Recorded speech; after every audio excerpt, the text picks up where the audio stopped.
Good evening दोस्तों। काफ़ी दिनों से जो कुछ भी वीडियोस दे रहा हूँ उसमें जहाँ तक हो सके इस साइड, अगर वो आपका साइड है तो इंस्ट्रक्शंस हैं।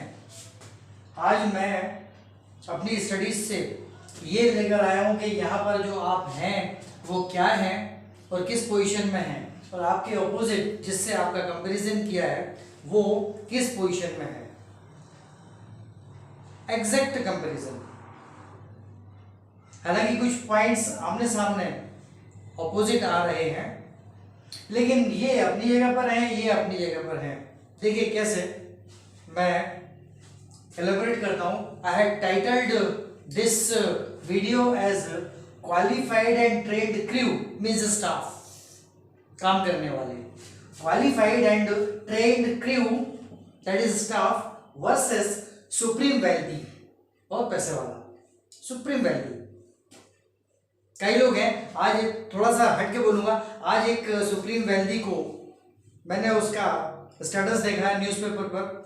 पिछले साल तक उसकी वर्थ जितनी थी, आज इस साल उसी डेट पर जो पहले थी, इसी डेट पर आज 20% बढ़ गई है। बहुत बड़ी बात होती है, नाम नहीं लूंगा, लेकिन इतना जरूर बताऊंगा कि वो वेजिटेबल ऑयल किंग है इंडिया में, बस। सुप्रीम वैल्यू वो पर्सन मान लीजिए या कोई भी, और यहां आप हैं क्वालिफाइड एंड ट्रेन्ड क्रू। मेरे ज्यादातर बच्चे इंजीनियर्स हैं, कुछ ग्रेजुएट हैं, ग्रेजुएट इंजीनियर्स, टेक्नोक्रेट्स, कुछ पोस्ट ग्रेजुएट्स हैं, and all are settled somehow by this way और दैट। कहीं ना कहीं सेटल्ड है, अपने बिजनेस में है या जॉब में है। तो उनकी कंडीशन स्टार्टअप में, point number 1, initial days hardship lets them travel along a spasmodic that is bumpy path between salary 1 and 2। Starting में तो जो काम करते हैं, पहले महीने की सैलरी तब आई थी, उसमें से कितना बचा पता नहीं, लेकिन कुछ बचा, और इस महीने अब सैलरी आने वाली है। तो सैलरी 1 और सैलरी 2 के बीच में जो ट्रेवल कर रहे हैं वो ट्रेवल बम्पी यानी स्पास्मोटिक, इसको कहते हैं उबड़ खाबड़। एक रास्ता उबड़ खाबड़ है स्टार्टिंग में, सभी का होता है। So initial days hardship lets them travel along spasmodic और bumpy path between salary 1 and 2। अभी तो सैलरी 1 and 2 के बारे में चलेगा। तीसरे महीने सैलरी 2 and 3 हो जाएगी, तो 2 जो है 1 हो जाएगी और 3 2 हो जाएगी, मतलब ये चलता रहेगा। दो सैलरीज के बीच में जो स्पान है, वहां कितना बचा, कितना खर्च हुआ, ये उबड़ खाबड़ है। काम में भी उबड़ खाबड़ होगा। क्यों? क्योंकि वहां उन्हें 2 टास्क दे दिए गए, तो एक टास्क में उन्हें किसी पर्सन ए को सिंक्रोनाइज करना है, दूसरे टास्क में उन्हें पर्सन बी को सिंक्रोनाइज करना है, और अपना काम भी बिल्कुल ऐसा चलना है कि वाह। उसके लिए वहां भी सिंक्रोनाइज करना है, और पैसा मिला तो बाहर भी सिंक्रोनाइज करना, बाहर की दुनिया में। अब कैसे करते हैं देखिए। तो इस फर्स्ट पॉइंट के अगेंस्ट सुप्रीम वैल्यू जो है, ये तो अपना काम इस कंडीशन में कर रहे हैं, सैलरी 1 and सैलरी 2 के बीच में। ये क्या कर रहा है? High prosperity and fame seizes them, curses them. High prosperity and fame curses them a messy lifestyle. Messy means अस्त व्यस्त। बहुत प्रोस्पेरिटी है, बहुत पैसा है, और फेम भी बहुत है, लेकिन पब्लिकली हो गई, आगे के पॉइंट में आएगा। इसलिए परिवार बिल्कुल अस्त व्यस्त हो गया, रहता ही है। बाहर से देखने में बहुत अच्छा दिखे, कभी आगे if you happen to see them inside their house, fortunately आपको सब बड़ा सेटल्ड लगेगा, जस्ट लाइक ए पैलेस, लेकिन अंदर यहाँ जो है, इधर अंदर वो पैलेस उतना ही ज्यादा अस्त व्यस्त है। एक आदमी का नहीं, सबका, इस सुप्रीम वैल्यू का और उससे कनेक्टेड लोगों का, सबका अस्त व्यस्त है। So initial days hardship for them, initial days hardship lets them travel along spasmodic, that is bumpy path between salary 1 and 2. And here for a supreme wealthy person, high prosperity and fame curses them mercy life, messy life style, messy actually mercy भी दयावर, merciful होना चाहिए, उस पर देख के तरस आता है अगर सच्चाइयां मालूम पड़ जाए तो। Anyway, now second one, manage their life बेयरली, मतलब किसी तरह से, जैसे तैसे। इसके लिए बेयरली लिखा है। बेयरली का मतलब होता है जैसे तैसे, किसी तरह से। धक रही है गाड़ी, सब तरफ धक रही है, काम में नहीं, काम में तो वो ए को सिंक्रोनाइज कर रहे हैं, बी को सिंक्रोनाइज कर रहे हैं। कुछ दिनों में क्या हुआ कि एक सी और दे दिया, एक टास्क और लग गया, तो सी को सिंक्रोनाइज कर 3 को भी कर लेंगे, पता पड़ा 4 को भी कर लेंगे। पूरे महीने में 4 का जो रिजल्ट आएगा उससे उसे एक आदमी का टॉप आएगा। ये यहाँ कंडीशन है। But overall there management of life is बेयरली, किसी तरह से चल रहा है।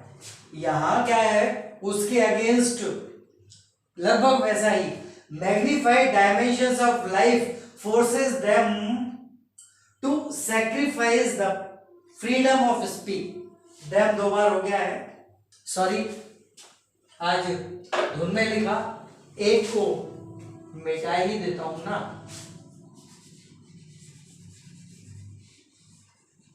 Okay, magnified dimensions of life forces them to sacrifice the freedom of speech। उनकी सभी चीज मैग्निफाइड है। अरे भाई इसके इतने बच्चे हैं, एक बच्चा यहाँ है, दूसरा बच्चा वहां है, इसके इतने हाउसेस हैं, कुछ बिल्डिंग्स हिंदुस्तान में है, उससे ज्यादा उसकी विदेशों में है। Means magnified dimensions of their life, उसकी वजह से क्या होता है, forces them to sacrifice the freedom of speech. बोलचाल की, बोलने की जो स्वतंत्रता है, शब्दों की स्वतंत्रता है, वो सीज हो जाती है। कहीं भी कुछ तो भी नहीं बोल सकते। यहां आइए, खुल के बोलेगा, अपनी कंपनी में बात कर रहा होगा तो दूसरी कंपनी के बारे में बोल देगा कि सर ये काम हम करते हैं, इसको इसमें हमें 1 घंटा लगता है, लेकिन वहां दूसरी कंपनी में यही काम जो है टोटली मैकेनाइज्ड है, उनको एक प्रोडक्ट को निकालने में 5 मिनट लगता है। 1 घंटा और 5 मिनट, 55 मिनट का फर्क है। ओके, क्लियर बोल देगा। There is no compulsion not to speak, compulsion of not to speak, so manage their life barely, but here magnified dimensions of life forces them to sacrifice the freedom of speak। बोलने की आजादी का बलिदान देना पड़ता है उन्हें। Third, इधर क्वालिफाइड एंड ट्रेन्ड स्टाफ के लिए have no financial flexibility. Financial flexibility नहीं है क्योंकि सैलरी कम है, इसके लिए ज़्यादा कुछ नहीं बोलूँगा। भाई कोई खर्च आज करना है यार, एक दूसरा खर्च है इसलिए इसको टाल देते हैं। फाइनेंशियल फ्लेक्सिबिलिटी नहीं है कि थोड़ा इधर डाल दें, थोड़ा उधर डाल दें, थोड़ा फाइनेंस ले लें। नो, डरते हैं कर्ज से, इसलिए फाइनेंशियल फ्लेक्सिबिलिटी नहीं है। ओके, और यहाँ पर क्या है, चेंज्ड इंटरपर्सनल रिलेशंस। यहाँ पर इनके इंटरपर्सनल रिलेशंस चेंज है, इवन कभी कभी घर के लोगों से भी हो जाते हैं चेंज। ठीक है, उतना डाला है, तुम्हें पैसे दे दिया, कर लो जो करना है। फाइनेंशियल फ्लेक्सिबिलिटी की तरफ नहीं देखते, चेंज इंटरपर्सनल रिलेशंस, इतना कह के छोड़ दिया। Fourth, can't give up present job and search another. ये इतना स्ट्रिक्ट माहौल है इनकी जिंदगी में कि ऐसा नहीं हो सकता कि आज किसी जॉब से सेटिस्फाइड नहीं है उसको छोड़ के बैठ जाए और कल से दूसरा तलाशने लगे। No, a bird in hand is better than 2 in the bushes, ये मानना पड़ता है इनको। So can't give the present job unless already they have one another job in their pocket. So here no private life और practical और publicly.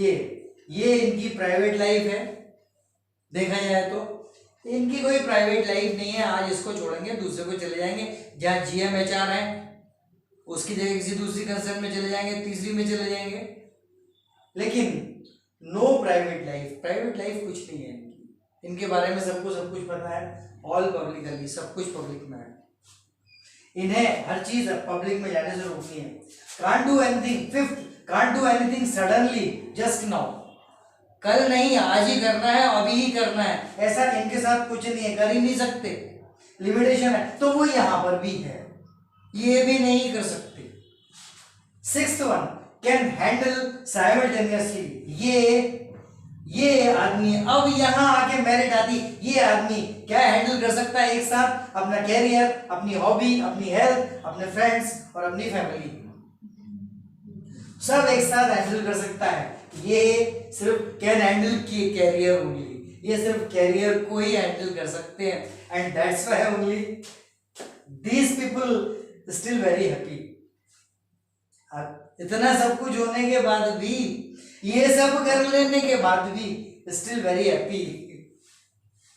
और ये 7th number, distant apart from happiness. See there and see here.